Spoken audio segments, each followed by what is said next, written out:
Muy buenas tardes a todos, bienvenidos a Tarde 24, bienvenidos a MMD. Ya estamos arrancando con todo la tarde. En un ratito vamos a contar cuál es el cronograma de apertura, ya apertura prácticamente casi total que está planteando el gobierno. Hoy 18 minutos de discurso de Alberto Fernández, después Bisotti y el ministro coordinador, el jefe de gabinete Santiago Cafiero, contando cómo van a ser las aperturas, así que vamos a dar detalles respecto a eso. También vamos a contar cómo sigue la novela de las visitas de Olivos, qué novedades hay respecto a las visitas de Olivos, la causa penal, el empresario contratista del Estado, bueno, todo lo que ha surgido a partir de las visitas de Olivos. Y vamos a hablar en un ratito también de cuáles han sido las mejores inversiones para cuidar los ahorros en lo que va el año, en los primeros 7 meses de 2021, lo cual no quiere decir que eso sean las mejores formas de cuidar los ahorros de ahora en más. Así que en un rato vamos a hablar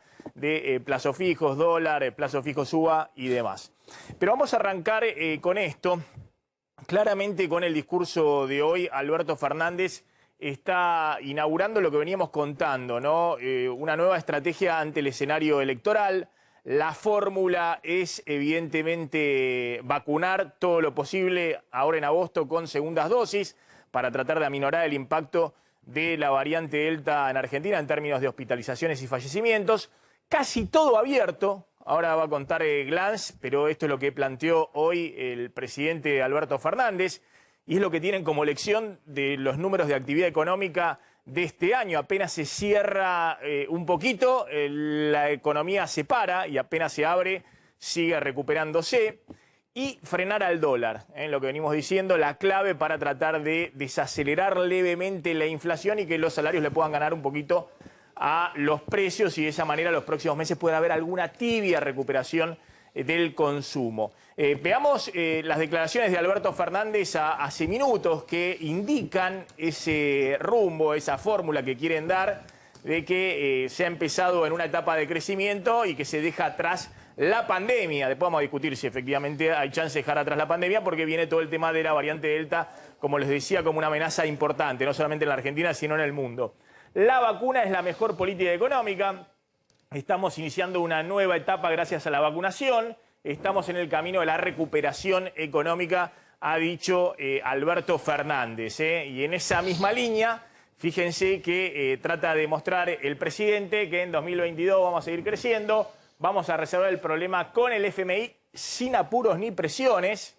Y dice Alberto Fernández, estamos en niveles altos de inflación, pero va bajando.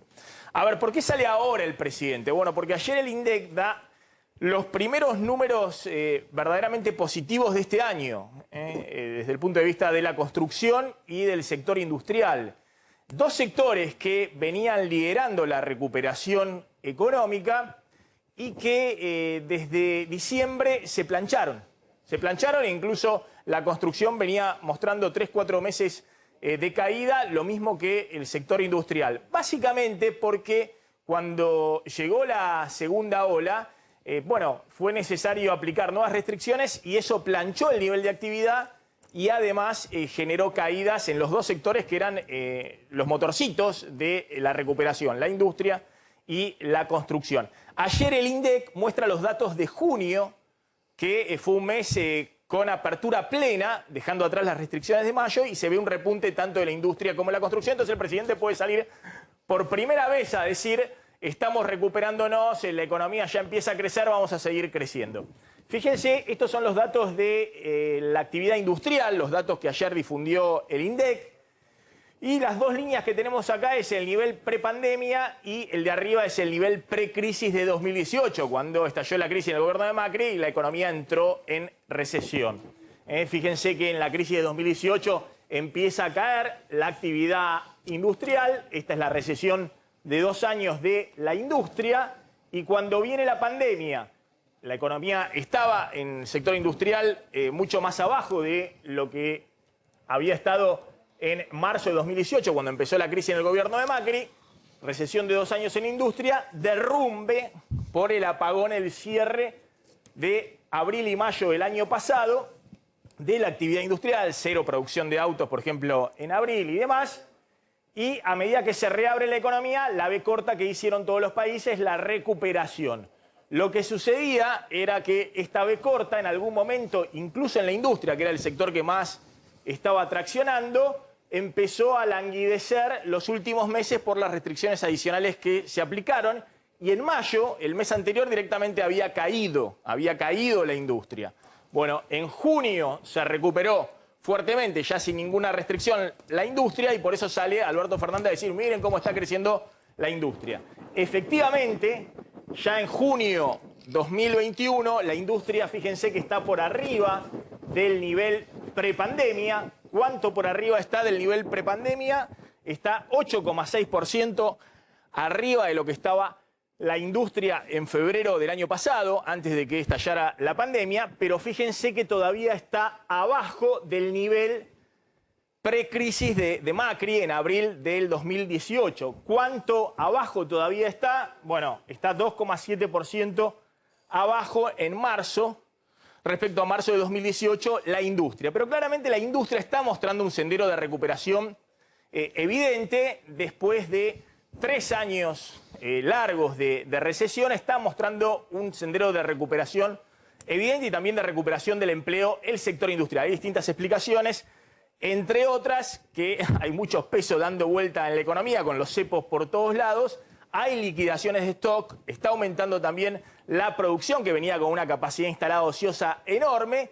La pregunta es si esta recuperación económica sirve para que empiece a haber una inversión importante y se pueda sostener el crecimiento hacia adelante. En el caso de la construcción, es el otro dato que también da ayer el presidente. Ayer lo da el INDEC y hoy el presidente se toma de ese dato de la construcción para salir a decir estamos dejando atrás la pandemia y la crisis económica. Fíjense también, la construcción en abril de 2018 empezó a caer, 2 años de caída muy fuerte en la construcción, los 2 últimos años del gobierno de Macri, porque la crisis cambiaria obviamente paralizó el sector de la construcción. Tanto como con Sinopharm como con AstraZeneca estamos al día. Con Sinopharm estamos dando un segundo componente entre los 21 y 28 días y con AstraZeneca a la 8ª semana. Por eso, hasta el día de hoy, todos los que cumplieron con esos plazos han recibido la vacuna, o sea por eso no hacemos en la ciudad no hay gente rezagada con una dosis de AstraZeneca y más de 8 semanas de plazo. ¿Y cuántos pendientes de vacunación con una de Sputnik que ya necesitan han pasado, no sé, las 8 semanas o las 12 semanas para aplicar la segunda dosis? ¿Cuántas personas? Son cerca de 180.000 en la Ciudad de Buenos Aires. Está bien. Esos son los que están desde hoy buscando acelerar la vacunación con segunda dosis. Exactamente. Perfecto. Exactamente. Batistela, entonces dice que 75% de los 150.000 turnos que se estaban asignando, o digamos, siguieron buscando en ese grupo a ver hasta llegar a los 150.000 dosis que había disponibles. Todavía no se llegó a los 150.000 de los que se enviaron entre el miércoles a la tarde y ayer. El 75% fue aceptando y son los turnos que estamos dando. Ya hoy dimos turnos y fuertemente va a ser sábado y domingo para completar las más de 100.000 dosis que tenemos de Moderna. Batistela, en términos de aperturas, ¿qué es lo que está disponiendo la Ciudad de Buenos Aires a partir de mañana? No, nosotros presentamos la semana pasada un plan de aperturas en coincidencia con lo que recién mostraban, de que son 6 etapas en la Ciudad de Buenos Aires, a medida que ya va cambiando la situación epidemiológica, teniendo un poco también el alerta de la variante Delta y el avance sobre todo de la vacunación y tenemos programado un mes de agosto como objetivo llegar a la vacunación de la mayor población posible de más de 50 años con 2 dosis. Eso va a dar un margen de tranquilidad mayor. Ahora se hicieron ya a partir de esta semana distintas aperturas en relación a 50% de aforo en restaurante o en espectáculos públicos, y de a poco monitoreando siempre muy de cerca los resultados y los casos que van apareciendo, ser cuidadoso, pero con una apertura progresiva que el avance de la vacunación y la situación epidemiológica están dando esta posibilidad. Recién el gobierno nacional hablaba de la vuelta del público a las canchas y también de eventos masivos como puede ser un recital. En la Ciudad de Buenos Aires, ¿a partir de cuándo están evaluando que se pueda permitir en las canchas que están en la Ciudad de Buenos Aires y también los recitales? Y todavía necesitamos un avance un poco más importante de la campaña de vacunación para estar más tranquilos en lo que es espectáculos masivos. Sería prudente durante el mes de agosto todavía no mantener espectáculos masivos bajo estas características y ver en las próximas 2-3 semanas cómo evoluciona ¿Y cuál sería el porcentaje de vacunación? Porque todo el mundo dice más, pero no terminan de precisar, por ejemplo, qué nivel de vacunación con 2 dosis sería lo óptimo como para avanzar a la siguiente etapa. Un 60%, al menos un 60% de 2 dosis de la población de más de 50 años, que es la mayores de 50 años. Con más riesgo. Bueno, no estamos lejos de eso. Batistela, espéreme un segundo, porque quiero hacer una última pregunta con respecto a la vacunación, ¿no? Y había dudas respecto a eso. Pero tenemos a Leo Godoy en el móvil, ahí está ahí en el vacunatorio de la Rural, donde obviamente están vacunando con Moderna segundas dosis a aquellos que recibieron primera de Sputnik. Leo. ¿Qué tal, Maxi? Sí, aquí se lleva adelante esta primera jornada de quienes aceptaron la vacunación cruzada. Sí, aquí se han repartido alrededor de 2.600 turnos y hasta el momento son 1.500 las personas que han llegado para darse la segunda dosis, que recibieron la primera de Sputnik y ahora aceptaron recibir como segunda dosis la de Moderna, que es la única vacuna que están poniendo aquí, Leo, en este vacunatorio aquí en la Rural. Maxi. ¿Se le podrá preguntar a alguno de los que está ahí por vacunarse hace cuánto que estaban esperando la segunda dosis de Sputnik? Dale, mira, vamos a ir a una fila donde mucha de la gente todavía tiene dudas y se acerca a preguntar. Algo importante es que sí o sí tienen que responder a un turno que les va a llegar vía mail. A ver, buen día, ¿cómo estás? Bueno, ¿tenés puesta la primera dosis de Sputnik? Yo tengo, sí, mis papás. ¿Tus papás? Por mis papás. Bien, ¿cuánto tiempo hace que esperan? El 3 de abril le dieron la vacuna. Pasó, ya están vencidos 4 meses. No sé cómo sacan las cuentas, pero bien. Son 4 meses. ¿El mail todavía no les llegó para poder optar o sí? Sí, tengo a mis papás y a mis mamás vacunados el mismo día. Le llegó a uno y al otro no. Debería haber un poco más de empatía y vacunar a los matrimonios. Claro. Por lo ¿Qué edad, Leo? ¿Qué edad? La familia que está en grupo. Bien. Es lo único que falta. ¿De qué edad tienen? 80 años. 80 años, Maxi. Bueno, fíjate, ese es el caso típico. Mira, lo tengo justo ahora vuelvo, Leo, con vos, pero lo tengo justo a Batistela, el subsecretario de Planificación de la Salud en la ciudad. Claro, 80 años, 4 meses, una dosis de Sputnik, ¿no? Cuando al principio lo sugerido eran 12 semanas, es decir, 3 meses. ¿no? Al principio eran 21 días, después se amplió a 3 meses y ahora se volvió a acotar a las 8 semanas. 80 años, 4 meses, una dosis. Eso es el gran problema que hay en este momento, digamos, tratar de avanzar lo más rápido posible, segundas dosis a ese grupo poblacional que es de máximo riesgo, si tiene una sola dosis con la variante Delta. ¿Es así, Batistela? Es así. Nosotros, como bien decía el señor que entrevistaron, habíamos llegado hasta cerca del 3-4 de abril, los que habían recibido su primera dosis antes del 3-4 de abril, que correspondía a gran parte a los mayores de 80, que era un 80%. Todavía quedó un remanente y ahora la mayoría de los turnos son aquellas personas que recibieron a partir de su primera dosis a partir del 4 de abril, que está pasado los 90 días y es lo que se está recuperando en estos días. Ahí decía el señor que a uno le había llegado el turno con 80 años y al otro no le había llegado no sé si a la madre o al padre no le había llegado todavía el turno. Eso es lo que hay que tratar de ver, porque si el 4 de abril tuvieron la primera dosis, ya están muy pasados, ¿no? Sí, lo van a estar recibiendo en estos días porque vamos por orden cronológico de arriba hacia abajo en tiempo. Lo que no se puede hacer, lamentablemente, es nosotros tenemos individualmente registradas a las personas, no tenemos el vínculo matrimonial, por eso les puede llegar en forma distinta el mail a uno y el otro no. ¿Usted cree que esta carrera contrarreloj, pues después hay que esperar 21 días para que haya inmunidad, ¿no?, de la segunda dosis y demás? ¿Usted cree que esta carrera contrarreloj, por lo visto, es bastante ajustada por lo que dicen los expertos, los infectólogos respecto a la variante Delta, que ya está en la Argentina y que en algún momento esto desde una semana para otra, empieza a disparar casos?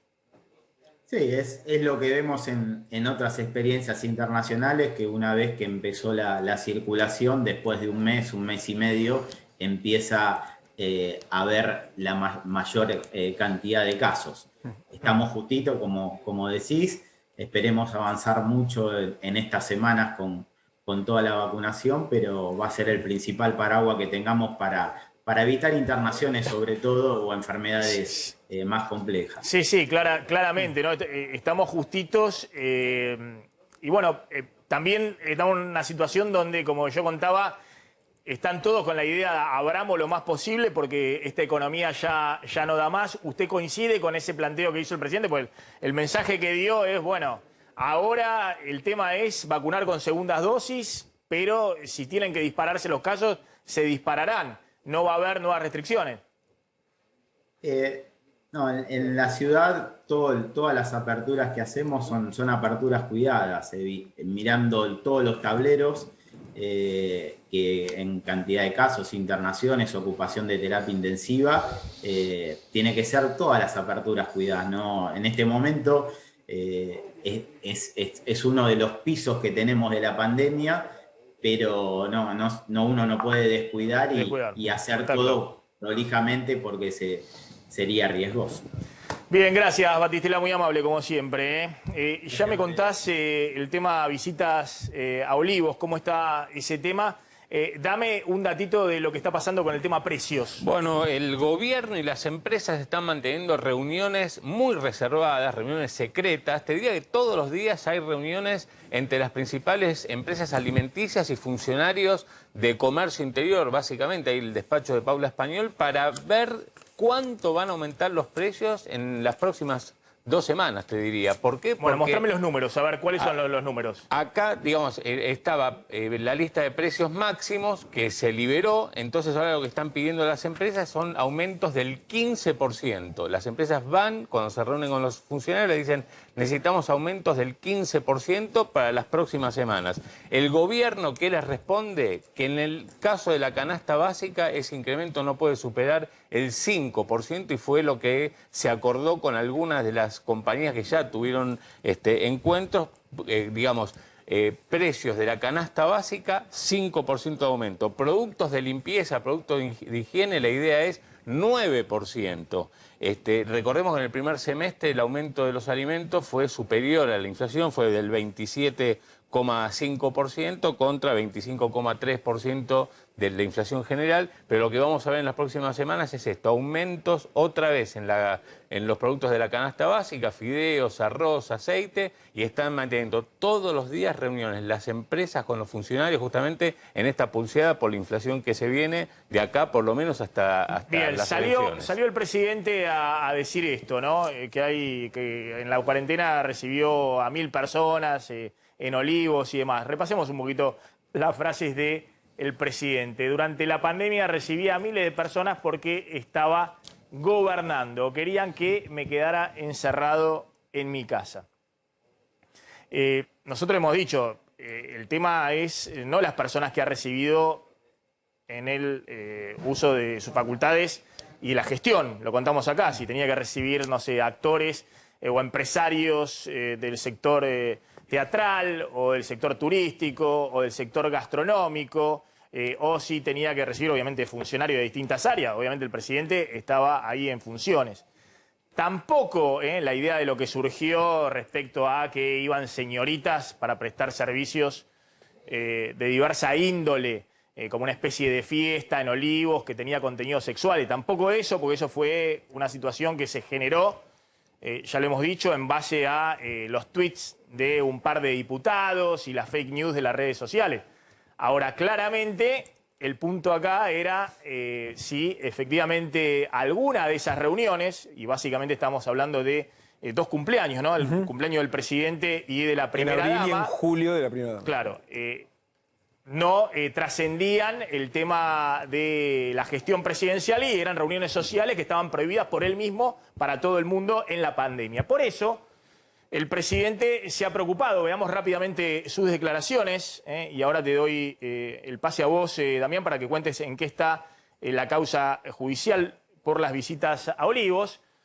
se ha preocupado por dejar en claro que no festejó su cumpleaños en Olivos, ¿no? Por ejemplo.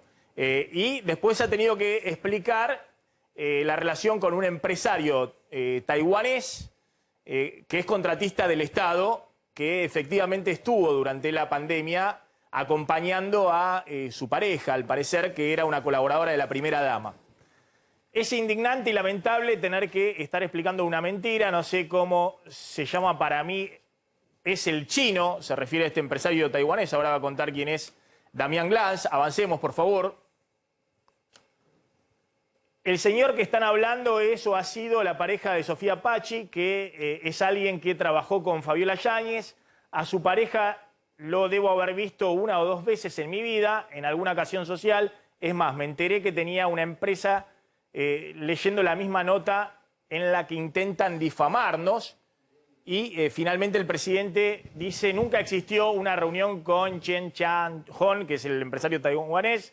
Es más, el 2 de abril no festejé mi cumpleaños. Se preocupa por decir eso el presidente porque claramente está prohibida las reuniones sociales. Él las había prohibido el 2 de abril, cuando empezó la cuarentena durísima, no había nadie en la calle. Creo que él vino acompañando a Sofía Pachi por una actividad que tenía Fabiola Yáñez en el Banco Nación. Está diciendo, bueno, que era una actividad oficial donde estaba... Bueno, eso es lo que va a investigar la justicia. Exactamente, Damián. Maxi, porque de hecho ya hay una investigación y que se amplió en las últimas horas, que está a cargo del fiscal federal Ramiro González, que de hecho lo que está investigando es si se violó o no la cuarentena, o sea, si se violaron las restricciones que regían en ese momento en Argentina, en especial a partir del 19-20 de marzo, que después bajaron un poco las restricciones, pero en el momento del cumpleaños de la primera dama estábamos nuevamente en fase 1 en el área metropolitana de Buenos Aires. De hecho, el fiscal ya le solicitó a la justicia, a la Casa Militar, que depende de la presidencia, que le informe los ingresos de Olivos en todo 2020 y que le indique, y esto es importante, fecha, horario, el cargo que tenía, el motivo del ingreso y si requería algún tipo de autorización, quién autorizó a esas personas que ingresen a Olivos. En la denuncia, Maxi, ¿quiénes son todas las personas que están mencionadas hasta ahora y que el fiscal pidió información específica por ellos? Por supuesto, en primer lugar, al propio presidente de la Nación, después a Sofía Pachi, esta amiga asesora de la primera dama, a Chen Chan-hon, este empresario, que de hecho era pareja o no, es alguien que ingresó a la Quinta de Olivos. También pidieron investigar a Florencia Peña, además a Emanuel López, que es un asesor también y amigo de la primera dama, Fernando Consagra, que es la pareja de López, y esto es también lo que llama la atención porque explicaban que si venía en una función... Claro. Fíjate lo que le pasa al presidente. Fíjate lo que pasa al presidente, ¿no? Dice, ahora vamos a contar quién es este empresario taiwanés y las contrataciones y demás. Pero el presidente dice que ni lo conoce, no lo vio nunca privadamente, que siempre estuvo acompañando a la pareja, a Sofía Pachi, que trabajaba con la primera dama, ¿no? Con Fabiola Yáñez. Ahora, si no tenía este empresario una audiencia de carácter... cualquier empresario puede tener una audiencia con el presidente, porque puede plantear que su sector efectivamente tiene algún tipo de actividad. Si es contratista, bueno, para eso están los registros públicos, efectivamente, para que se vea bien con quién se reúne el presidente u otro funcionario. Lo mismo ocurre cuando se ingresa a Casa Rosada. Hay una ley respecto a la información pública. Ahora, si él no lo conoce, ni siquiera sabe quién es ese empresario, ¿por qué fue acompañando a Sofía Pachi? Bueno, y de hecho, la explicación que dio el jefe de gabinete es que porque la idea era que había restricciones para la circulación, para que no fuera cualquiera, porque estaba acompañando a su pareja a la Quinta de Olivos. Y de hecho, el día del cumpleaños, y hay fotos también de ese evento del cumpleaños. Esa, de hecho, es una foto el día que asumió el presidente. Este es el día que asume el presidente y está Sofía Pachi y está al lado de la primera dama el empresario taiwanés.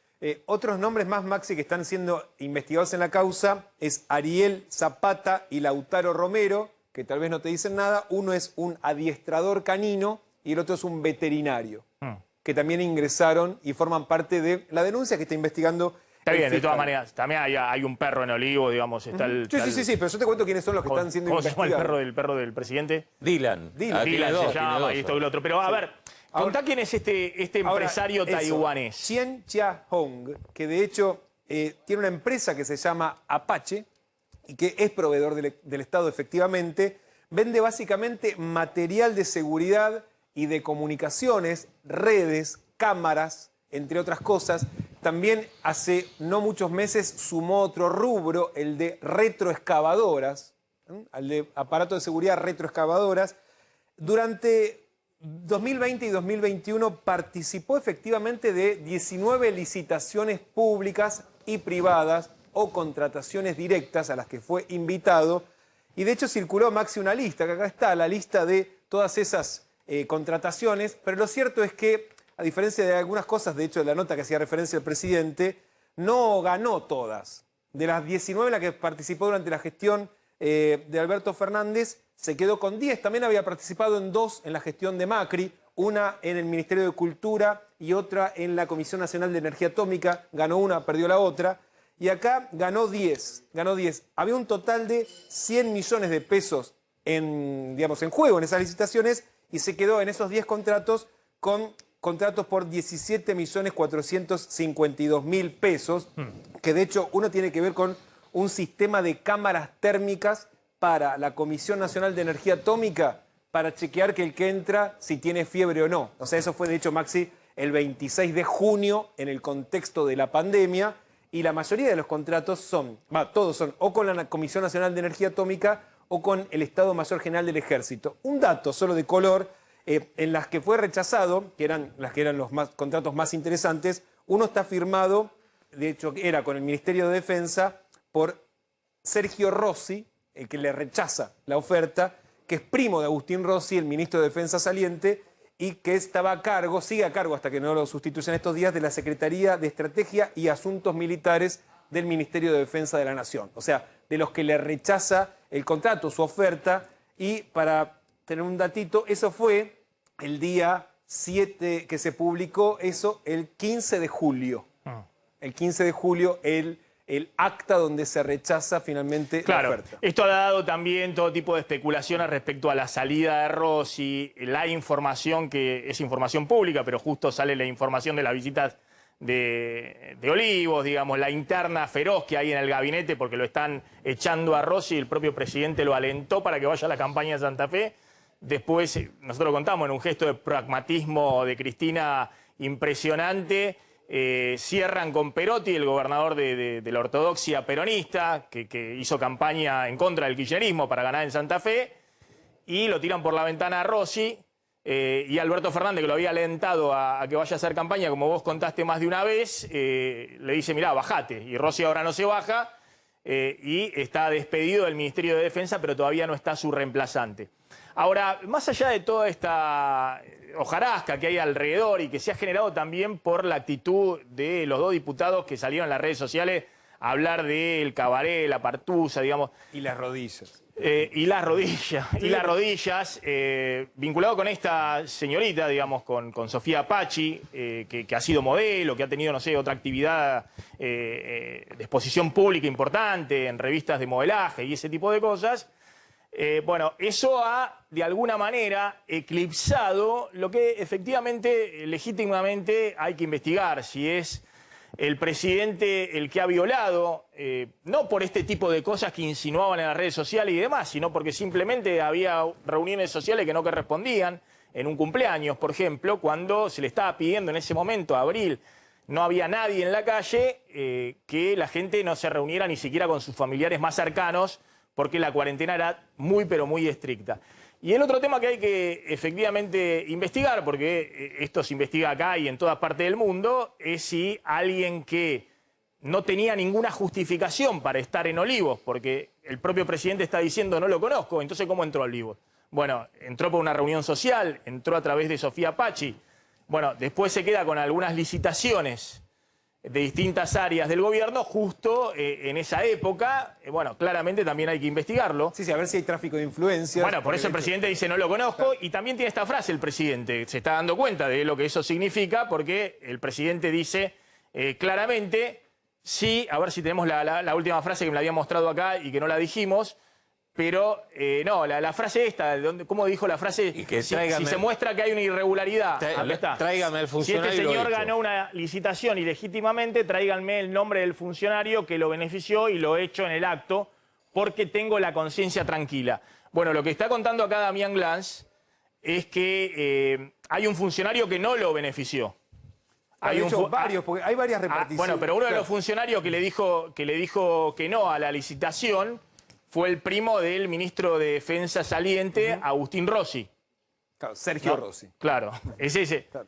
Pero hay otros que sí le dijeron que. Pero hay otros que le dijeron que sí. Otros que le dijeron que efectivamente. sí, y después, por ejemplo, en la Junta de Seguridad del Transporte que se presentó, Claro. le dijeron que no, y ahí tenía licitaciones por 26 millones de pesos, 27 Sí. millones de pesos también le dijeron que no, y después en el Ministerio de Seguridad tenía una licitación, también le dijeron que no, o sea, varios le dijeron que no, porque evidentemente... Pero hay otros que le cuando- dijeron que sí Claro. y llama verdaderamente la atención. Entonces, ¿cuál era el rol de este señor en la Quinta de Olivos? ¿Qué hacía este señor en la Quinta de Olivos?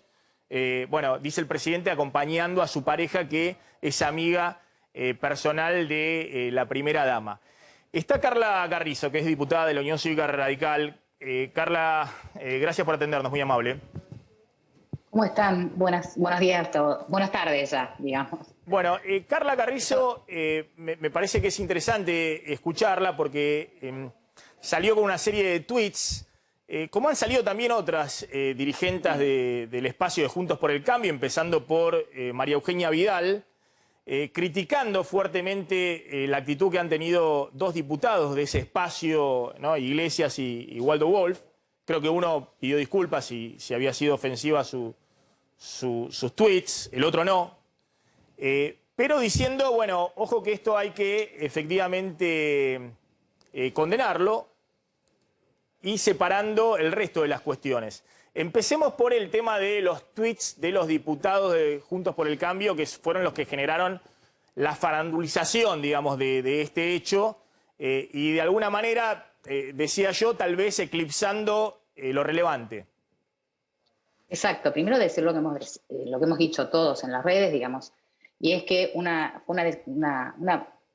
declaración, digamos, desafortunada en un contexto de campaña. Y eso cambió el foco, porque el foco de lo que tenemos que estar discutiendo, por eso yo decía, vamos a los repudios que faltan. Porque, digamos, si no tenemos también una idea de feminismo incompleto, ¿no? Si solamente repudiamos algunas cosas y sacamos el eje de la discusión, nos quedamos sin lo que cuenta en la Argentina. Ahora, Lo que vos Carla, decías. Carla, discúlpame. Sí. ¿Vos repudiás esos tweets de los diputados colegas La tuyos? violencia de género verbal, simbólica, en tweet, fuera de tweet, la invisible, la visible, hay que repudiarla. Y hay que repudiarla con todos los dirigentes políticos de todos los partidos políticos. Porque esto, este caso no es una excepción, es una pauta, solo que este tiene más visibilidad. Entonces, si no nos gusta, dentro de los partidos y fuera de los partidos, en el ámbito periodístico también. Entonces, pero no, lo que no me gusta es la política de los repudios selectivos. No me gusta que el oficialismo se apropie del feminismo y entonces mate el movimiento social que es genuinamente de abajo para arriba, digamos, porque si no le damos al poder la idea de administrar los repudios. Pasó con los derechos humanos y pasa con el feminismo. No me gusta esa idea. Está bien, Los pero para que derechos eso son de ocurra, abajo, no le Carla, pertenecen. discúlpame, para que eso ocurra, creo que vos no fuiste la única, también estuvo la diputada Los Penato, la propia... Todos tomamos posición. La propia Pero María el problema Eugenia es que- Vidal, pero para que eso ocurra tiene que quedar bien claro, vos coincidís que lo que estaban planteando ahí en los tweets eran, no sé, Es- chistes de vestuario, bueno, del machismo típico. Exacto, y se fue el eje de discusión, porque el eje de discusión, y a mí sí me parece gravísimo, y celebro que se esté judicializando. ¿Sabes por qué, Maxi? Porque en Argentina el poder tiene que acostumbrarse a dar cuentas, rendir cuentas en un contexto como fue el de pandemia, que es muy importante acá. Nos cambió la vida privada, no solamente lo público. Entonces, a mí me parece muy bien que el presidente siga trabajando cumpliendo la ley. Porque en el caso del ámbito privado, de quienes fueron a los cumpleaños, etcétera, acá hubo vidas en juego. Yo quiero mencionar que el Código Penal se aplicó a niños, niñas, adolescentes, hubo víctimas. Hubo un adolescente en San Luis que fue muerto en una comisaría porque violó la veda. Hubo un niño de 13 años que fue detenido por ir a comprar pan porque violó la veda. Entonces, no es que fue casual, no es que fue por aproximación. Si vos exigís el cumplimiento del Código Penal, lo primero que hace la autoridad es enseñar. Entonces no es que el Código Penal vale para todos menos para los que viven en la Quinta de Olivos. Ese primer punto, es gravísimo eso, tienen que explicar. Y con respecto a la gestión de intereses también. A mí me parece genial que los presidentes tengan vínculos con los actores, las actrices, los empresarios del espectáculo, pero te quiero decir que lo que se vivió es un privilegio, porque nosotros en el Congreso hemos recibido durante todo 2020 a los jardines maternales, a los comerciantes, a los gastronómicos, a los turistas. Y entonces, ¿cómo puede ser? ¿Cuál va a ser el parámetro de gestión de intereses en pandemia cuando todo el mundo está afectado? ¿Tener el teléfono del celular del presidente? Entonces, es un privilegio que si esos actores y actrices y empresarios del espectáculo fueron a Olivos, tendrían que haberlo comunicado. Porque ¿cuál es la política institucional? No es que uno entra por la ventana y otro entran por la cola, porque es como el vacunatorio VIP. Acá todos sufrieron la misma tragedia en el sentido del paro comercial, del quiebre de un proyecto familiar. ¿Por qué algunos tienen derecho a una vía directa y otros van a la cola y a la espera? Entonces, lo que se comunica con esas visitas al presidente y lo que queremos saber es que den cuenta de la arbitrariedad y del privilegio, porque no se gestionan intereses de cualquier forma en democracia. Y en democracia no vivimos en una monarquía, el Código Penal se aplica por igual, porque hubo personas que no se pudieron despedir de un familiar y fueron en cana. Y entonces, ¿cómo puede ser? No es que no es por aproximación, no es involucrarnos en la vida privada, es que cuando la institución presidencial enseña, y en una situación gravísima, delicada, de muchísima fragilidad, que nos cambió la vida privada y la pública, los argentinos, no es que la ley se aplican para todos, menos en la Quinta de Olivos. Tienes una última pregunta. Sí, diputada, volviendo al tema de la discusión sobre el machismo, el año pasado excluyeron a un diputado del Cuerpo porque es bueno, el episodio lo conocemos todos, que fue vergonzoso, y eso fue un extremo. Ahora, más allá de... no fue una cuestión machista, fue básicamente un insulto. Sí, fue una mezcla de todo, ¿no? Ahora, obvio. Al margen de eso, que ya fue un extremo, ¿qué van a hacer hacia adentro del partido? Digo, tengo entendido además que de la coalición hay un pedido para excluirlos, para echarlos, tanto a Wolf como al diputado Iglesias del Cuerpo. ¿Van a hacer algo hacia adentro o va a quedar como otra actitud machista más? No, de Frente de Todos ha presentado un proyecto, algo así como de expulsión, y la verdad que es un delirio. Porque sí, ¿cuál es la vara? ¿Cuál es la proporción? A mí me gustaría que si vamos a ser tan rígidos, empecemos entonces por expulsar a los diputados que violaron, digamos, que se vacunaron VIP, digamos, ¿no? Porque eso es un delito penal. Esto es un exabrupto que tiene que ver con una violencia verbal, pero ¿cuál es la medida del funcionamiento institucional del Congreso? Yo le quiero decir que acá hubo violencia institucional en Formosa, en Santiago del Estero, los casos que tenemos, y no hubo un solo repudio del presidente de la Comisión de Derechos Humanos. Y la mayoría de esas víctimas fueron mujeres. Entonces, ¿cómo es esta idea de un feminismo incompleto? A mí no me gusta cuando los oficialismos se apropian de los derechos humanos y los derechos de las mujeres son derechos humanos, y entonces empezamos con la partidización y quien pierde esos derechos es el pueblo. Entonces me parece que tenemos que nivelar la discusión. Perdón, el caso del senador Alperovich, ¿no? Que está investigado en una causa penal por abuso sexual agravado, claro, ¿cuál es por la el vara? vínculo, es un familiar y demás, y se tomó licencia, pero la Cámara de Senadores no lo echaron. no lo echó. Maxi, no solo se tomó licencia, sino que el Poder intervino para ver dónde estaba la causa. Y lo quisieron poner a nivel federal para poder manejarla. Entonces, el punto es que la democracia, claro que funciona en la Argentina, y funciona de abajo para arriba, porque los ciudadanos van 10 puntos adelante que los dirigentes. Y lo que generó el tema de las visitas a la Quinta de Olivos fue el hastío frente a la impotencia y a la arbitrariedad y el privilegio. Está claro, pero para mí es muy importante que también de un espacio político y del otro, está bien que no se use a medias la vara según si es mi adversario político o dentro de mi espacio, y es muy importante eso, es muy importante. Por eso también es muy importante el repudio de los dirigentes políticos del propio espacio hacia sus propios dirigentes o diputados, si tienen este tipo de actitud, ¿no? Que la verdad que ha generado también todo tipo de reacciones y demás de las personas involucradas. Totalmente, Maxi. Yo creo que esto es así. Es decir, si la autoridad política, presidentes, diputados, queremos enseñar, no tenemos que tener doble vara. Entonces, si hacen algo mal los del oficialismo o de la oposición, nosotros tenemos que decirlo igual. Lo tenemos que decir con respeto, con la ley en la mano, sin la descalificación, pero sin Analizar la discusión y entonces empezar con las estrategias de los repudios selectivos y las cosas grandes quedan en el olvido. Perfecto. Carla Carrizo, gracias, muy amable. Ahí estaba la diputada Carla Carrizo. ¿Qué está pasando en este momento en el mercado cambiario? Bueno, cierra la semana con una nueva baja del dólar paralelo, el dólar blue. Está en 178 pesos en este momento, 2 pesos más abajo que el día de ayer. La había empezado la semana en 181, varios días, 3 días estuvo igual. Ayer bajó 1 peso y hoy baja 2 pesos adicionales.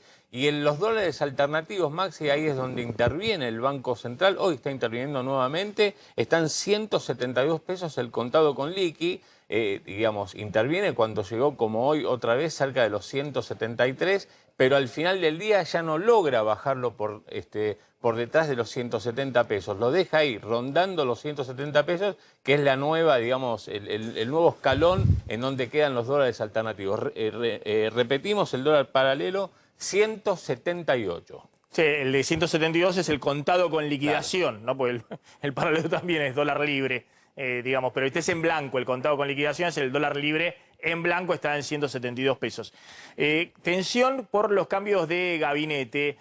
No sé si sigue la manifestación de movimientos sociales que había el 9 de julio, se desactivó a esta hora. Pero mañana va a haber una marcha importante de movimientos sociales. Claro, mañana muy importante, de hecho mañana San Cayetano para el calendario católico, que se convirtió para los movimientos sociales que son aliados del gobierno una fecha clave, que de hecho vienen realizando manifestaciones desde hace varios años.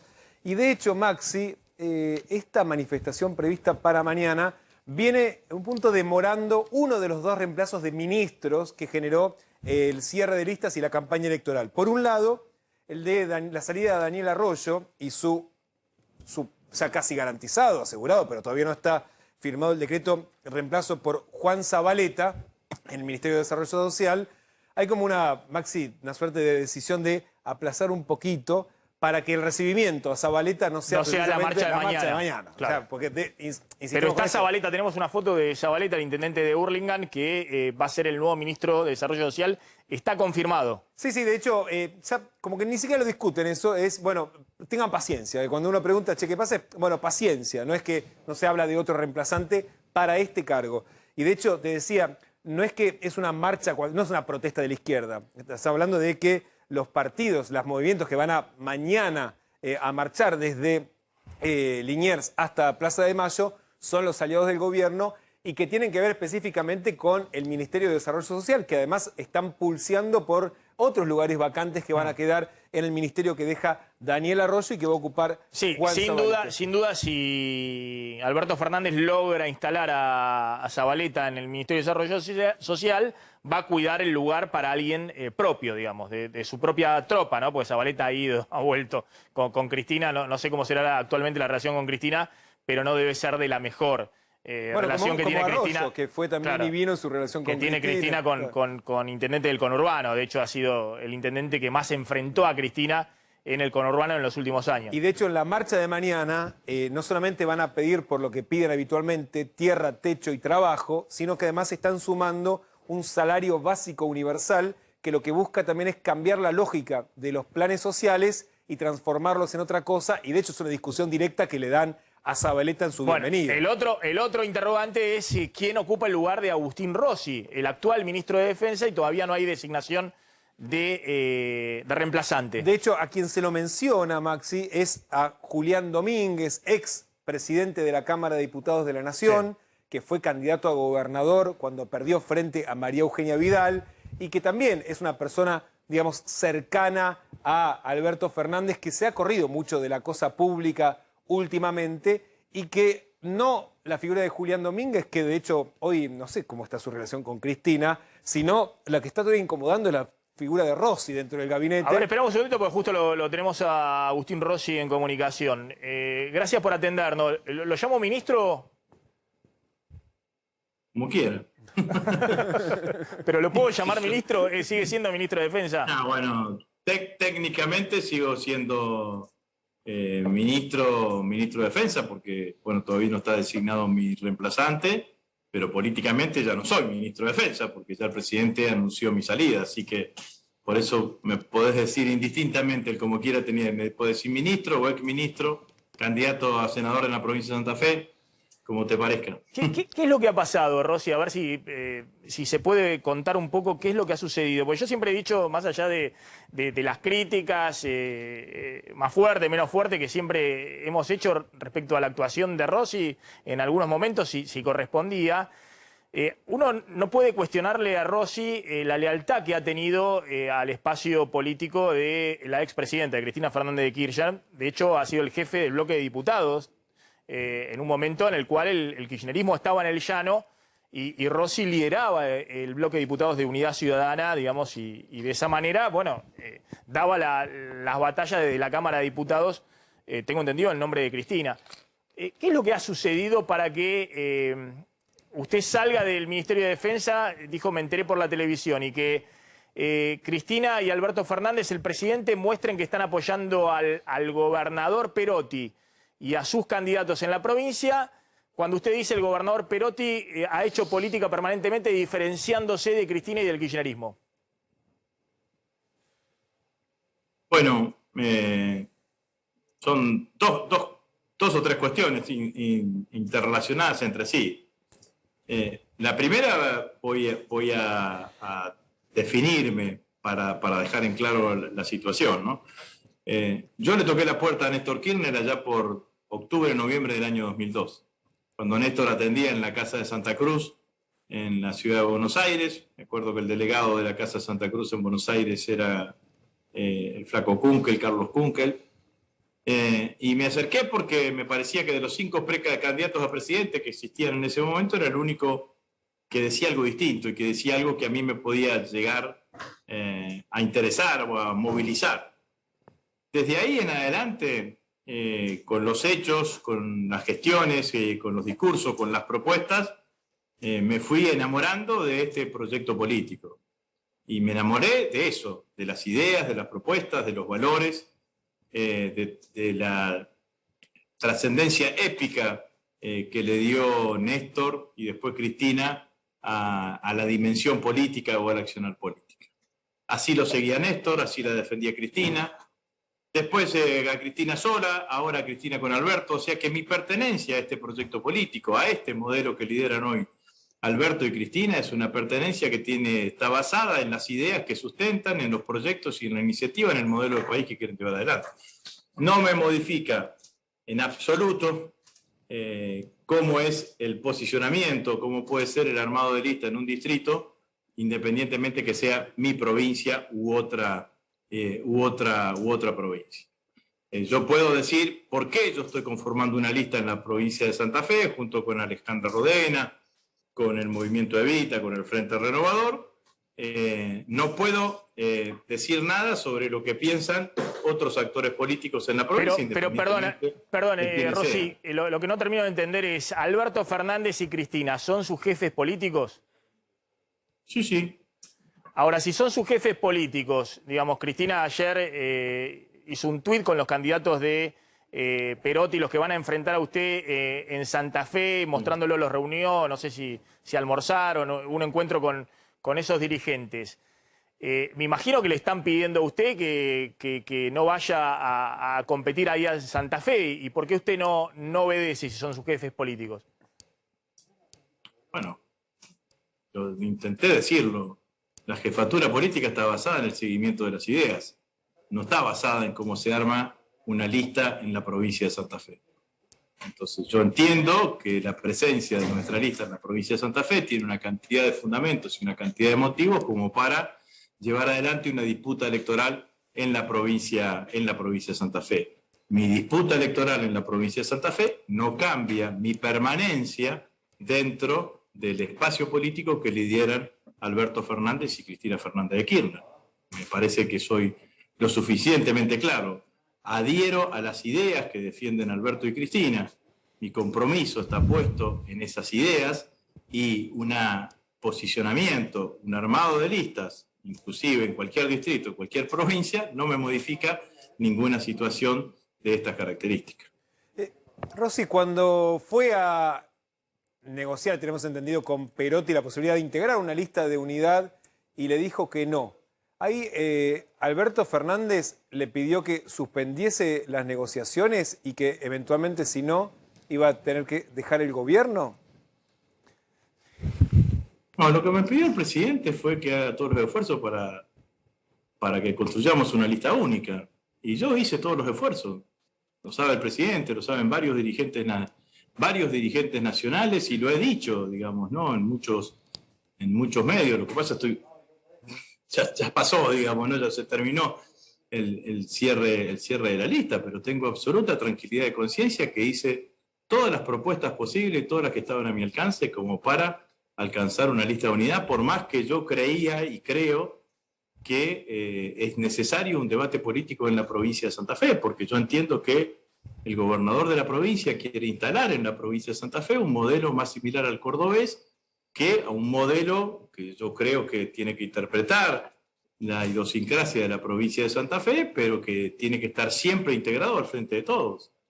Entonces yo tengo esa mirada, no por nada el gobernador de la provincia, su corriente interna se llama Haciendo Santa Fe, copiando el Haciendo Córdoba de la provincia de Córdoba. No por nada comparten un mismo asesor político, Guillermo Seita, entre el gobernador de Córdoba y el gobernador de la provincia de Santa Fe. Ese asesor político asesora que provincialicen las campañas, que escondan las políticas nacionales, porque preanuncia que no va a haber un buen resultado electoral del Frente de Todos a nivel nacional.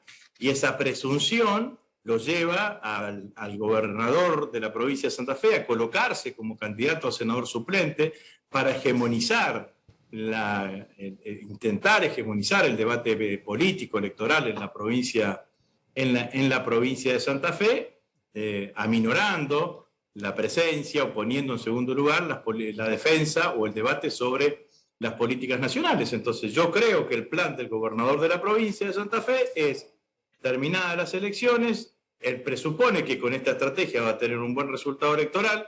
Si sigue el consejo de Seita, no vamos a tener un buen resultado electoral a nivel nacional, y sobre final del año pegar el portazo e irse al frente de todos. Es muy simple lo que estoy diciendo. Le hago la última pregunta. Por eso yo estoy participando de este proceso electoral aquí en la provincia de Santa Fe. Ahora le hago la última pregunta. Pero entonces, ¿que Cristina, no digo Alberto Fernández, digamos, Cristina es ingenua?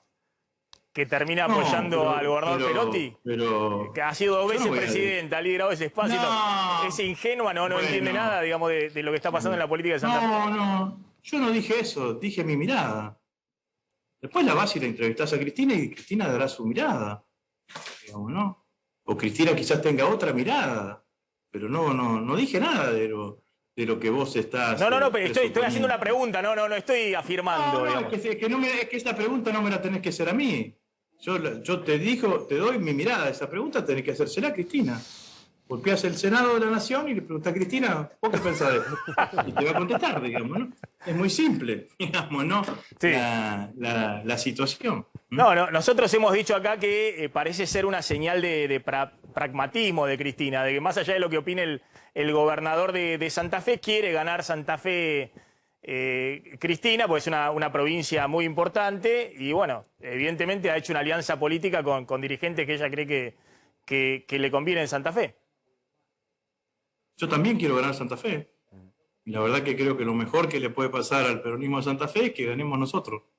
Porque tenemos la mejor fórmula, la que más mide, la más representativa, la más integrada, la más colectivizada, porque la verdad que cuando vos lo escuchás al gobernador de Santa Fe que te dice que él se pone de senador suplente en la lista, que es un hecho éticamente reprochable, porque el gobernador está pensando en su conchavo personal en el 2023, en la provincia de Santa Fe, vos sabés, Maxi, que no hay reelección. No hay reelección. Están pensando que el 10 de diciembre del 2023 lo va a hacer renunciar al candidato senador titular para asumir él como senador suplente, y el gobernador dice que la lista es de él, me pongo porque la lista es mía. Entonces yo no quiero eso para el peronismo de Santa Fe. El peronismo de Santa Fe es mucho más rico, es mucho más plural, tiene mucho más matices. Entonces, entre la lista de Perotti y una lista conformada por una cantidad de sectores políticos en la provincia, el Movimiento Evita, el Frente Renovador, nosotros el nuevo espacio santafesino, dirigentes sindicales, dirigentes gremiales, sin duda que la mejor lista, con todo respeto por los otros compañeros, es la lista que nosotros representamos. La que más puede garantizar el triunfo en la provincia de Santa Fe es la lista que nosotros representamos. Le hago una última pregunta brevemente. Ya había ocurrido cuando renunció Marcela Lozardo al Ministerio de Justicia, este hecho raro que no lo habíamos visto anteriormente en gobiernos peronistas, creo que tampoco gobiernos no peronistas, este hecho de que se anuncia la renuncia del ministro y pasa bastante tiempo hasta que llega el sucesor. ¿Usted tuvo algún diálogo posterior con el presidente respecto a, le dijo, bueno, quédate acá, organizame las cosas, no sé, seguí? No, hablé con el presidente, hablé telefónicamente, porque el presidente creo que recién hoy Sí. salió del aislamiento producto de su viaje a Perú. Sí. El presidente sabe que en el Ministerio de Defensa no era solamente yo, que había un equipo, y que ese equipo es un equipo que me ha venido acompañando los 2 años y 7 meses que fui ministro de Cristina y este año y 7 meses que fui ministro de Alberto, que conocen el ministerio, que conocen la tarea que tienen que llevar adelante, que conocen el relacionamiento con el mundo militar, con la corporación militar, con el personal militar, y que funciona, humildemente lo digo, como un violín, porque funciona muy bien y demás. Cualquier consulta que necesiten hacerme, me la hacen a mí, yo consulto con el jefe de gabinete si hay alguna decisión importante para tomar, pero bueno, cuando el presidente anuncie el reemplazante, estará mi renuncia a disposición. Rossi, gracias, ahí estaba. Bueno, muchas gracias a ustedes. Gracias, Adiós. ahí está el ministro de Defensa saliente, pero todavía no, como escuchaban, todavía no hay reemplazante. Vamos volando la tanda, ya volvemos. Mientras hoy sale el presidente a decir la economía está creciendo, se está recuperando, vamos a encontrar el camino de la recuperación y el crecimiento y demás, para mañana, como decía Glan, se prevé una marcha multitudinaria de organizaciones sociales, no solamente de la izquierda, sino todas las organizaciones sociales, por el Día de San Cayetano, en la cual están reclamando por la situación económica, diciendo que la situación económica es muy, muy delicada. Grabois ha dicho esto textualmente: la paz social está en peligro, ¿no? Sí, de hecho, esto Maxi, ha planteado Grabois, que es uno de los dirigentes sociales más cercanos al gobierno. De hecho, es una columna de opinión que publica en el contexto de la convocatoria a la manifestación de mañana, donde advierte que, digamos, esta paz social que en el contexto de la pandemia se logró, incluso a pesar de la escasez, advierte que, digamos, que si no cambia la atención, la protección social, dicen, no se va a poder evitar por mucho más tiempo el estallido del pueblo pobre. Advertencia fuerte. Habla un estallido. Estallido social del pueblo pobre, que quiere algo más que el plato de comida que nuestras ollas populares ofrecen cotidianamente. Y de hecho, detrás de esta advertencia, esto que yo te decía, que lo que están pidiendo es reconvertir profundamente los programas sociales con algo que se llaman el salario básico universal, que lo que busca es un piso de ingresos que tenga un costado remunerativo por trabajo, y no solamente la asistencia de la tarjeta alimentar, por ejemplo. Y en el contexto de, bueno, Maxi, de lo que estamos viendo estas imágenes de Sí, los lo que pasó últimos esta días. semana, ¿no? Que ahí estamos viendo lo de Campana, este camión que había volcado y que llevaba alimentos y que se armó un tumulto buscando precisamente apropiarse, lograr algo de alimentos en medio de la autopista. Esto fue hace 2 días. En Campana, pero pasó creo que hace algunas horas también en Rosario. En Rosario, y también el otro fue en Lomas, ¿no? En Lomas de Zamora, otra imagen muy similar, que de hecho de un grupo, también movimiento social, no de los que marchan mañana, sino del movimiento Teresa Vive, izquierda, que fueron a reclamar por bolsones de comida de la municipalidad. O sea, fueron directamente a pedirle a Martín Insaurralde por bolsones de comida, y que intentaron también, bueno, la denuncia que hizo la policía, que habían intentado tomar la municipalidad, pero que detrás de eso había un reclamo por alimentos, no por otra cosa, ¿no? Sí, atención con, insisto, este dicho o esto que ha escrito Grabois. en el marco o el preludio de la marcha de mañana, la marcha que seguramente va a ser multitudinaria, porque son Lo viene siendo todas el año las pasado no pudo organizaciones ser. sociales. El año pasado no se pudo Claro. hacer, fue virtual. Porque están advirtiendo la situación social es crítica cuando el presidente quiere salir. Salió hoy a decir, bueno, ya estamos dejando atrás la pandemia, vamos con el crecimiento y demás. Están diciendo, ojo que con la recuperación de la apertura post-pandemia no alcanza para contener la situación social. Y ojo que justamente, paradójicamente, una situación social que estuvo muy contenida durante la pandemia por las restricciones y demás, y además por la asistencia muy fuerte que hubo puntual el año pasado con el IFE, en menor medida el ATP, pero básicamente el IFE o la tarjeta alimentaria o bolsones de comida directos que se han dado en las escuelas para los chicos que no iban a las escuelas. Las familias de esos chicos que comían en la escuela reciben cada 15 días un bolsón de comida. Ojo que, paradójicamente, cuando se empieza a abrir la actividad económica y queda más atrás la pandemia en términos de restricciones y demás, la protesta social se empieza a hacer más fuerte. Sí, y de hecho también hay un dato. El programa estrella que hoy tiene el Gobierno Nacional para atender precisamente a los sectores más vulnerables, la tarjeta alimentar, el último aumento que tuvo fue en diciembre, que pasó de 4.000 a 6.000 pesos. Y quedó licuada por la inflación también. Sí, claro, tenés en 7 meses, Claro. desapareció y que era para comprar alimentos, no para otra cosa, digamos. Bueno, en un ratito volvemos con este tema. El otro tema cambia totalmente. El tema de lo que se ha anunciado respecto a la flexibilización del cupo y varados en el exterior. Tenemos la posibilidad de hablar con Sebastián Pesati, que es dueño de la agencia de viajes homónima. Sebastián, gracias por atendernos, muy amable. Buenas tardes, Maxi. Bueno, a ver, Sebastián, contame un poquito cómo ves el tema este de los argentinos varados en el exterior. A partir de mañana pasan de 1.000 los pasajeros diarios por Ezeiza a 1.700, se flexibiliza un poco. ¿Vos ves que la actividad aerocomercial se empieza a regularizar un poquito después del cierre muy duro que hubo? Esto fue ya hace más de un mes y medio. Sí, en junio, claro. O 2 meses, por el tema de la variante Delta. Sí, a ver, este tipo de medidas obviamente ayudan. Todavía estamos lejos de los 2.000 pasajeros que teníamos a fines de junio. Van a mejorar todo el proceso de repatriación de argentinos en el exterior. Va a permitir también la reunificación familiar de gente que no estaba en el exterior por turismo, sino que tenía que venir a encontrarse con un familiar.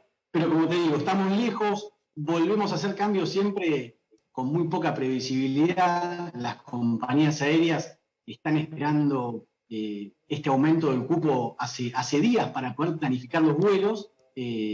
Bueno, la noticia y las compañías aéreas y la industria se enteran por los medios de comunicación cuando el presidente anuncia el DNU. Obviamente que es bienvenida la noticia, esperemos que se siga aumentando este cupo con los requisitos que se tienen que cumplir hoy en día para el ingreso al país, que son el testeo previo a abordar el avión, el testeo cuando ingresan por Ezeiza, que tiene un resultado instantáneo, y después el testeo al 7º día. Creemos que con eso se puede controlar el ingreso de la variante Delta, que es esto que teme la presidencia, y creemos que eso va a ayudar. Sí, esto es una parte de la industria aeronáutica argentina. Después está lo que son los viajes de cabotaje. Ahí, Maxi, hay un dato que es que, y hablando un poco de esto de la recuperación, en junio del 2019 hubo 1.2 millones de pasajeros en un transporte aéreo. En junio del 2021 ese número es 168.000. Claro, venís muy abajo, muy abajo. Apenas arriba del 10%. O sea, estamos muy lejos y eso es un ancla que tiene hoy en día el turismo, porque no es que los argentinos no pueden viajar al exterior, no pueden ni siquiera viajar por nuestro país. A ver, sí pueden. ¿Están los medios para que eso se dé? No. Con una oferta que es tan escasa de vuelos de cabotaje, estamos todavía muy lejos de eso. ¿Se viene recuperando? Sí, pero muy, muy lentamente. Está claro. A ver, Sebastián, permíteme que voy a sumar a Federico Pugli, que es periodista argentino en Los Ángeles, porque, atención, que en Estados Unidos están muy preocupados por el aumento de casos de la variante Delta. Federico, ¿qué tal? Gracias por atendernos, como siempre. No, por favor, buenas tardes. Bueno, ¿cómo está la situación ahí en Estados Unidos en términos de contagios por la variante Delta? Y eso depende un poco a quién le preguntas, ¿no? Porque acá realmente se está dando una brecha estado por estado. Digamos, los estados que están más aliados políticamente con la Casa Blanca han aumentado también, digamos, la preocupación. Los gobernadores demócratas realmente hablan mucho de la variante Delta y hay distintas ciudades, distintos lugares donde ya el barbijo otra vez se tiene que usar incluso por personas vacunadas. Otros estados más republicanos ya, digamos, están en otra línea que dicen que, bueno, realmente es momento de volver a la normalidad. La gente tiene la oportunidad de vacunarse y las personas que eligen no vacunarse, bueno, en algún momento tienen que tomar la responsabilidad de lo que hicieron, pero no toda la sociedad puede esperar hasta que todo el mundo esté vacunado. Sí, la posibilidad existe para todo el mundo. Federico, justamente me comentaban que en los estados republicanos, ¿no? De donde hay mayorías opositoras a Biden, también hay mucho antivacuna, digamos, que hay cierta correlación entre un bajo nivel de vacunación en estados republicanos respecto a otros estados, ¿no? Donde los gobiernos son más cercanos a esta campaña de Biden y además los electorados, ¿no? Esto es así, digamos, por lo que están advirtiendo, se lo ve a Fauci, el infectólogo estrella de Estados Unidos, con Trump y ahora sigue con Biden, planteando que hay un problema muy grande de aumento de casos, fundamentalmente, y de hospitalizaciones en los no vacunados. Sí, es un poco una verdad de por medio, digamos. Por una parte, sí, es verdad que en los estados republicanos, digamos, la falta de confianza en los organismos como la CDC, el organismo federal de protección en cuanto a enfermedades, es mayor. También uno tiene que decir, digamos, son organismos que durante este año de pandemia muchas veces han dado información contradictoria, así que es hasta cierto punto entendible que hay una falta de confianza hacia quien gobierna ahora. Por otra parte, también hay una realidad que en los grandes centros urbanos es mayoritariamente la población afroamericana, la población hispana, que de hecho se muestra un poco más reticente a la vacunación. Entonces, no es falso decir que en los estados, digamos, de índole más republicano, hay, digamos, menos vacunación que en los estados que, digamos, tienden más a soportar el Partido Demócrata, pero también es cierto que hay otras poblaciones que también se resisten más y más a esta vacunación. Federico, gracias, muy amable. Como siempre, ahí está Federico Puglie, periodista argentino en Los Ángeles. Bueno, vamos volando a la tanda, ya volvemos.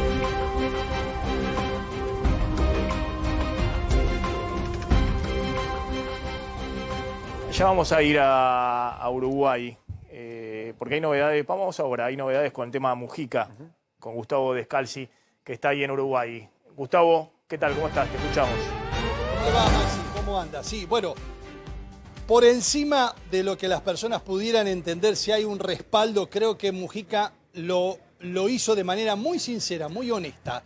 Él lo dijo, me duele lo que pasa en la Argentina, hay que elevar la mirada.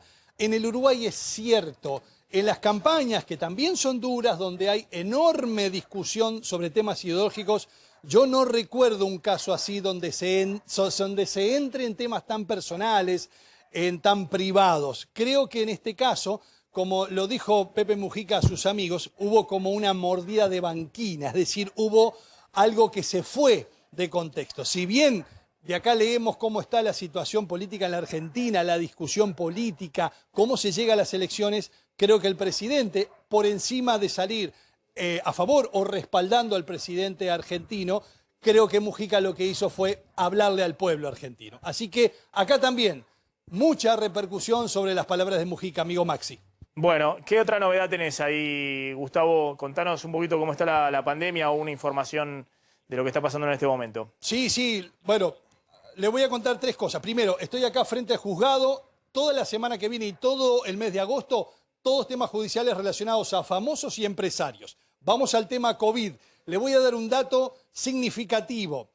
En el día de hoy, solamente el 3,5% de las camas de CTI 3,5% están ocupadas con pacientes COVID. Es decir, que se está volviendo a lo que los médicos habían relatado a lo largo de estos últimos 60 días. El hecho de que el COVID fuera bajando, a propósito del escudo que tiene el Uruguay, 73% de la población ya está con una dosis, vamos rumbo al 65% con 2 dosis, y le quiero contar, Maxi, que este número del 3,5% es el más bajo en este 2021. Por tanto, esta lectura que va a ser importante para que el próximo lunes el presidente anuncie de manera definitiva, amigo Maxi, cuándo abrimos frontera y cuándo será la oportunidad de volver a abrazarnos. Por ahora hay que esperar hasta el lunes. Gustavo, gracias, muy amable. Ahí está Gustavo Descalzi desde Uruguay. ¿Qué pasa con el Ahora 30? Bueno, el gobierno, recordemos, empezamos la semana con el anuncio de que se viene la Hora 30, pero acá la novedad que tenemos es que hay que esperar. Hay mucha gente que pensaba que este fin de semana se podía ir a comprar en 30 cuotas, 24 cuotas. Bueno, va a demorar entre 10 días a 2 semanas la puesta en marcha de la Hora 30. Esto tiene que ver con que hay que hacer actualizaciones informáticas y tiene que ver también con que hay una negociación de último momento en marcha, porque el gobierno lo que quiere hacer es que los fabricantes y las cadenas comerciales no aumenten los precios, porque típico... se anuncia un plan de 30 cuotas fijas, pero antes de poner en marcha el plan aumentan los precios de los electrodomésticos. Bueno, entonces hay justamente una negociación para que eso no ocurra, para que los precios que se pongan en marcha con la Hora 30 sean los mismos que están vigentes ahora. Pero habrá que esperar para comprar, como figura ahí, 30 cuotas línea blanca, en 24 cuotas televisores y pequeños electrodomésticos o computadoras o materiales para la construcción, y en 12 cuotas calzados e indumentaria, que hasta este momento no se podía. Pero hasta que no cambien en 10 a 14 días todo lo que tiene que ver con la puesta en marcha informática y esta negociación que te decía por los precios. Bueno, o sea que ahora 30 vas a tener recién en el mes de la elección, digamos, en septiembre. Y vas a tener a partir de mediados de agosto, 10 días a 2 semanas vas a tener que esperar. Entre el 16 a 18 de agosto va a estar recién puesto en funcionamiento esta posibilidad. Ah, claro, porque hoy estamos en 6 de agosto. 6, hoy 6. Perfecto. Bueno, se puso bizarra la campaña con el spot de Randazzo.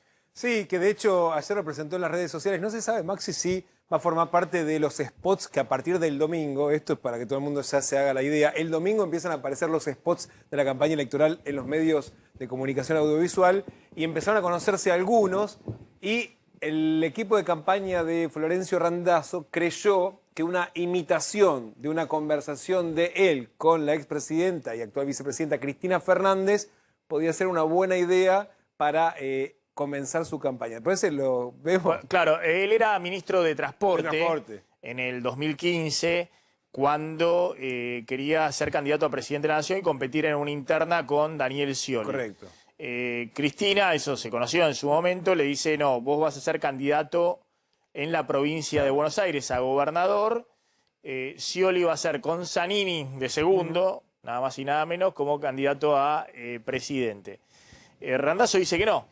Eso se conoció en su momento y eso es lo que habilitó que finalmente haya una interna por la gobernación entre Aníbal Fernández y Julián Domínguez, que ganó Aníbal Fernández, que fue el peor candidato posible para el kirchnerismo y para el peronismo, lo que habilitó que ganara María Eugenia Vidal en la provincia de Buenos Aires y eso diera también un impulso grande al triunfo de Mauricio Macri en el balotaje. Bueno, lo que recrea supuestamente Randazzo, no sé si le habrá pagado un publicista para inventar esto. Sí, además a uno caro. Es decir, lo que recrea es un diálogo con Cristina, supuestamente habrá sido así el diálogo. Bueno, a ver, escúchenlo, porque la verdad que es bizarro.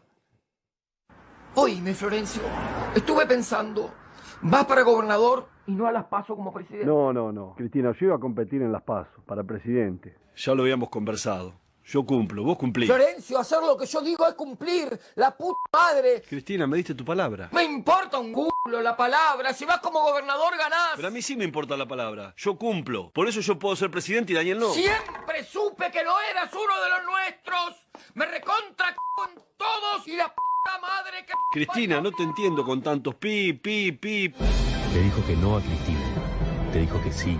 Es alguien que fue ministro. Sí. Hay una cosa que sorprende. Primero, ministro de Cristina.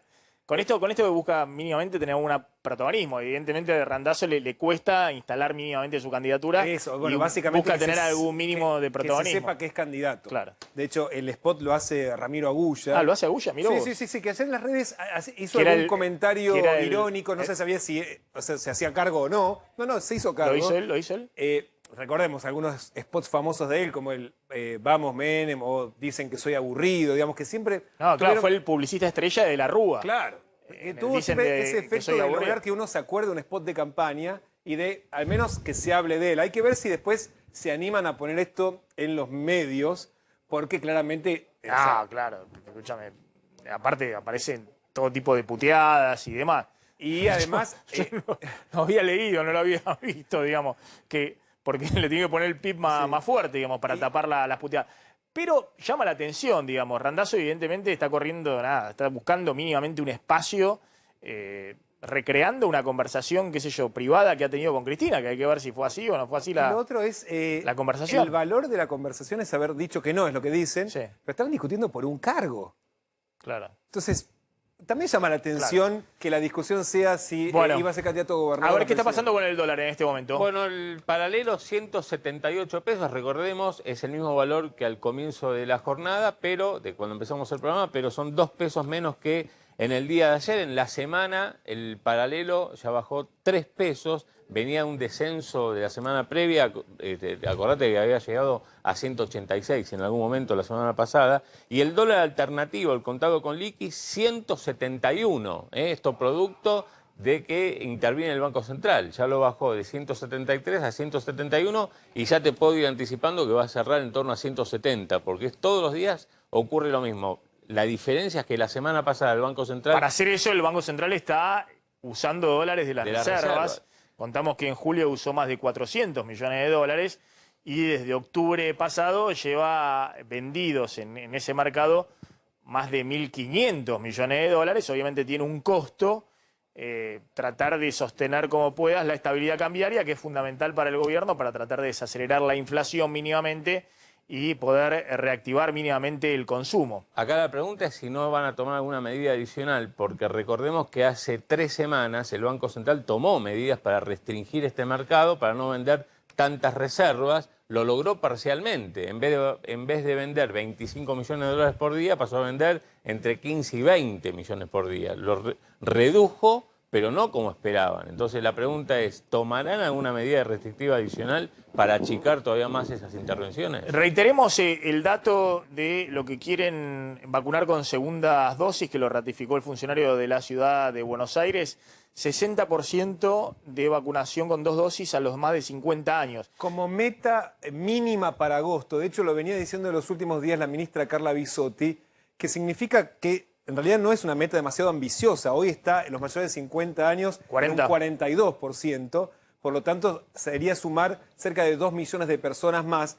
De todos modos, Maxi, hoy el presidente de la Nación, en el mensaje que dio, dijo que esperaban vacunar a 7 millones de personas con segundas dosis en agosto. Eso significa completar a todos los mayores de 50 e incluso un poquito más. Pues si hay un riesgo enorme, es decir, llegar al 80 hasta 90% de cobertura como tienen con primera dosis los mayores de 50. Entonces hoy ya tenés el 90% de los mayores de 50 años con una dosis, el 90% es muchísimo, y para sumar, entonces llegar con todos ellos, alcanzan esas 7 millones, es más, sobran 1,5 millones más. Pero un dato central, hay que aplicarlas. Garantizar que lleguen. Hoy Bisotti dijo que hay 3,5 millones de AstraZeneca garantizadas, 8 millones de Sinopharm garantizadas para este mes, pero lo cierto es que tienen que llegar. Damián Glantz, muchas gracias Damián. Damián, este es su último programa, va a hacer actividades muy importantes internacionales. Alguna vez me vas a invitar a algo allá por Nueva York cuando viajes, emprendés un proyecto